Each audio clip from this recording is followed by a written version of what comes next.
Hello, welcome to Jasper Reads a Short. My name is Jasper Twist. Join me on the road to discover and revisit classic short stories from around the world. Don't forget to subscribe and hit the notification bell.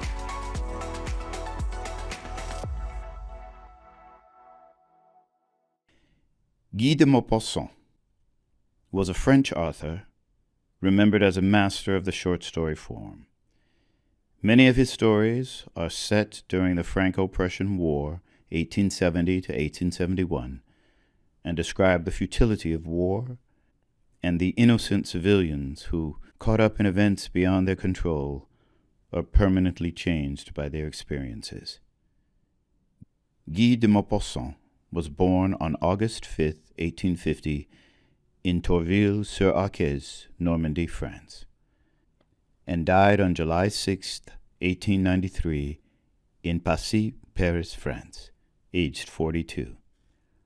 Notable works include The Piece of String, published in 1883, Mother Sauvage, published in 1884, Belle Amie, published in 1885, The Orla, or Mother Ghosts, published in 1887, and Afloat and Pierre et Jean, both published in 1888. His short story, The Hand, is a horror mystery, published in 1883. The Hand, by Guy de Maupassant. All were crowding around Monsieur Bermutier, the judge, who was giving his opinion about the St. Cloud mystery. For a month, this inexplicable crime had been the talk of Paris. Nobody could make head or tail of it. Monsieur Bermutier, standing with his back to the fireplace, was talking, citing the evidence, discussing the various theories, but arriving at no conclusion. Some women had risen in order to get nearer to him, and were standing with their eyes fastened on the clean-shaven face of the judge, who was saying such weighty things. They were shaking and trembling, moved by fear and curiosity, and by the eager and insatiable desire for the horrible, which haunts the soul of every woman. One of them, paler than the others, said during a pause, "It's terrible. It verges on the supernatural. The truth will never be known." The judge turned to her. "True, madame. It is likely that the actual facts will never be discovered. As for the word supernatural, which you have just used, it has nothing to do with the matter. We are in the presence of a very cleverly conceived and executed crime, so well enshrouded in mystery that we cannot disentangle it from the involved circumstances which surround it. But once I had to take charge of an affair in which the uncanny seemed to play a part. In fact, the case became so confused that it had to be given up." Several women exclaimed at once, "Oh, tell us about it." Monsieur Bermutier smiled in a dignified manner, as a judge should, and went on. "Do you think, however, that I, for 1 minute, ascribed anything in the case to supernatural influences? I believe only in normal causes. But if, instead of using the word supernatural to express what we do not understand, we were simply to make use of the word inexplicable, it would be much better. At any rate, in the affair of which I am about to tell you, it is especially the surrounding preliminary circumstances which impressed me. Here are the facts. I was at that time a judge at Ajaccio, a little white city on the edge of a bay which is surrounded by high mountains. The majority of the cases which came up before me concerned vendettas. There are some that are superb, dramatic, ferocious, heroic. We find there the most beautiful causes for revenge of which one could dream. Enmities hundreds of years old, quieted for a time but never extinguished. Abominable stratagems, murders becoming massacres and almost deeds of glory. For 2 years I heard of nothing but the price of blood. of this terrible Corsican prejudice which compels revenge for insults meted out to the offending person and all his descendants and relatives. I had seen old men, children, cousins murdered. My head was full of these stories. One day I learned that an Englishman had just hired a little villa at the end of the bay for several years. He had brought with him a French servant, whom he had engaged on the way at Marseille. Soon this peculiar person, living alone, only going out to hunt and fish, aroused a widespread interest. He never spoke to anyone, never went to town, and every morning he would practice for an hour or so with his revolver and rifle. Legends were built up around him. It was said that he was some high personage fleeing from his fatherland for political reasons.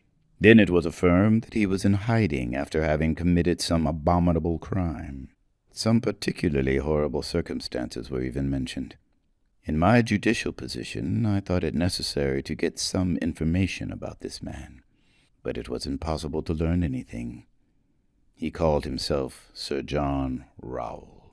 I therefore had to be satisfied with watching him as closely as I could, but I could see nothing suspicious about his actions. However, as rumors about him were growing and becoming more widespread, I decided to try to see this stranger myself, and I began to hunt regularly in the neighborhood of his grounds. For a long time I watched without finding an opportunity.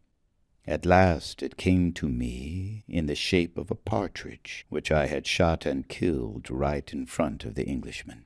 My dog fetched it for me, but taking the bird, I went at once to Sir John Rowell, and, begging his pardon, asked him to accept it.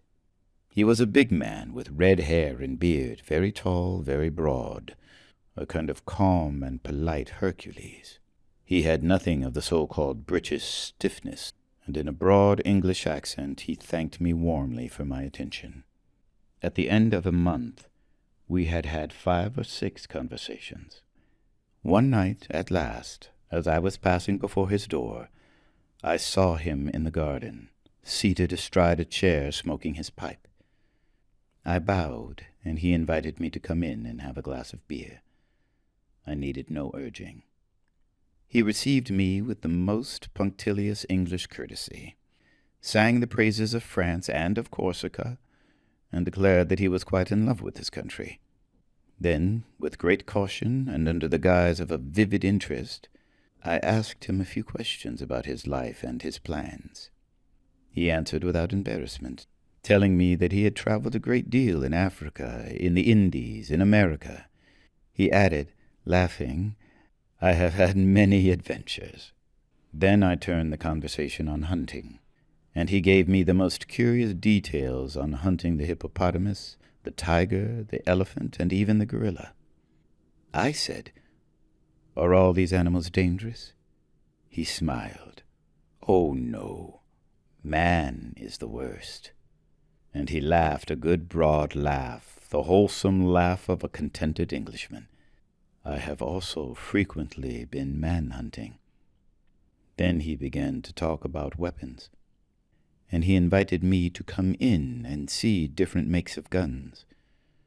His parlor was draped in black silk embroidered in gold. Big yellow flowers, as brilliant as fire, were worked on the dark material. He said, "It is a Japanese material." But in the middle of the wildest panel a strange thing attracted my attention. A black object stood out against a square of red velvet. I went up to it.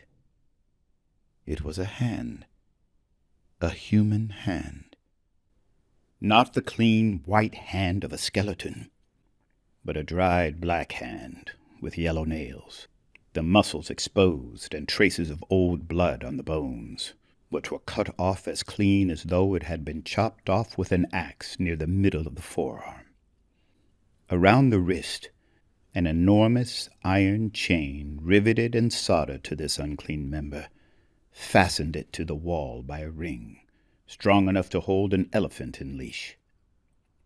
I asked, "What is that?" The Englishman answered quickly, "That is my best enemy. It comes from America, too. The bones were severed by a sword, and the skin cut off with a sharp stone, and dried in the sun for a week." I touched these human remains, which must have belonged to a giant. The uncommonly long fingers were attached by enormous tendons, which still had pieces of skin hanging to them in places. This hand was terrible to see. It made one think of some savage vengeance. This man must have been very strong. The Englishman answered quickly, "Yes, but I was stronger than he. I put this chain on to hold him." I thought he was joking. I said, "This chain is useless now. The hand won't run away." Sir John Rowell answered seriously, "It always wants to go away. This chain is needed." I glanced at him quickly, questioning his face, and I asked myself, is he an insane man or a practical joker? But his face remained inscrutable, calm and friendly. I turned to other subjects and admired his rifles. However, I noticed that he kept 3 loaded revolvers in the room, as though constantly in fear of some attack. I paid him several calls. Then I did not go any more. People had become used to his presence. Everybody had lost interest in him. A whole year rolled by. One morning, toward the end of November, my servant awoke me and announced that Sir John Rowell had been murdered during the night. Half an hour later, I entered the Englishman's house, together with the police commissioner and the captain of the gendarmes. The servant, bewildered and in despair, was crying before the door. At first, I suspected this man, but he was innocent. The guilty party could never be found. On entering Sir John's parlor, I noticed the body, stretched out on its back in the middle of the room. His vest was torn, the sleeve of his jacket had been pulled off. Everything pointed to a violent struggle. The Englishman had been strangled. His face was black, swollen and frightful, and seemed to express a terrible fear. He held something between his teeth, and his neck, pierced by 5 or 6 holes which looked as though they had been made by some iron instrument, was covered with blood. A physician joined us. He examined the finger marks on the neck for a long time, and then made this strange announcement. "It looks as though he had been strangled by a skeleton." A cold chill seemed to run down my back, and I looked over to where I had formerly seen the terrible hand. It was no longer there. The chain was hanging down, broken. I bent over the dead man. In his contracted mouth, I found one of the fingers of this vanished hand, cut, or rather sawed off by the teeth down to the second knuckle. Then the investigation began. Nothing could be discovered. No door, window, or piece of furniture had been forced. The 2 watchdogs had not been aroused from their sleep. Here, in a few words, is the testimony of the servant. For a month his master had seemed excited. He had received many letters, which he would immediately burn. Often, in a fit of passion which approached madness, he had taken a switch and struck wildly at this dried hand riveted to the wall, and which had disappeared, no one knows how, at the very hour of the crime. He would go to bed very late and carefully lock himself in. He always kept weapons within reach. Often at night he would talk loudly as though he were quarreling with someone. That night, somehow, he had made no noise, and it was only on going to open the windows that the servant had found Sir John murdered. He suspected no one. I communicated what I know of the dead man to the judges and public officials. Throughout the whole island, a minute investigation was carried on. Nothing could be found out. One night, about 3 months after the crime, I had a terrible nightmare. I seemed to see the horrible hand running over my curtains and walls like an immense scorpion or spider. 3 times I awoke. 3 times I went to sleep again. 3 times I saw the hideous object galloping round my room and moving its fingers like legs. The following day the hand was brought to me, found in the cemetery, on the grave of Sir John Rowell, who had been buried there because we had been unable to find his family. The first finger was missing. Ladies, there is my story. I know nothing more. The women, deeply stirred, were pale and trembling. One of them exclaimed, "But that is neither a climax or an explanation. We will be unable to sleep unless you give us your opinion of what had occurred." The judge smiled severely. "Oh, ladies, I shall certainly spoil your terrible dreams. I simply believe that the legitimate owner of the hand was not dead, that he came to get it with his remaining one. But I don't know how. It was a kind of vendetta." One of the women murmured, "No, it can't be that."